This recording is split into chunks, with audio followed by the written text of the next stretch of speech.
દર્શક મિત્રો, એક ભારત ન્યૂઝ મીડિયામાં આપનું હાર્દિક સ્વાગત છે।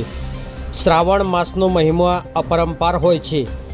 ઉત્તર ગુજરાતમાં શ્રાવણ માસનો મહિનો બેસતાની સાથે શિવાલયો બમ બમ ભોલેનાથના નાદ સાથે ગુંજી ઉઠ્યા। આ વખતે શ્રાવણ માસનો મહિનો સોમવારથી શરૂ થઈને સોમવારથી પૂર્ણ થશે। આ વખતે શ્રાવણ માસમાં 5 સોમવારનો સંયોગ છે। વડાલી નગરમાં આવેલ અતિ પ્રાચીન પૌરાણિક શ્રી સારણેશ્વર મંદિરના શ્રાવણ માસની શરૂઆતમાં જ ભક્તોનું ઘોડાપૂર ઉમટ્યું। ભાવિક ભક્તો દ્વારા મહાદેવના મંદિરમાં શિવલિંગની જળાભિષેક કરાયો। ત્યારબાદ બિલીપત્ર ચડાવવામાં આવ્યા અને તેનું પૂજન અર્ચન કરવામાં આવ્યું। શ્રાવણ માસમાં ભોળાનાથને રીઝવવા માટે ભક્તો દ્વારા પૂજા અર્ચના કરવામાં આવતી હોય છે। શ્રાવણ માસનો મહિનો ભગવાન શંકરની પૂજા અર્ચના કરવા માટે હોય છે।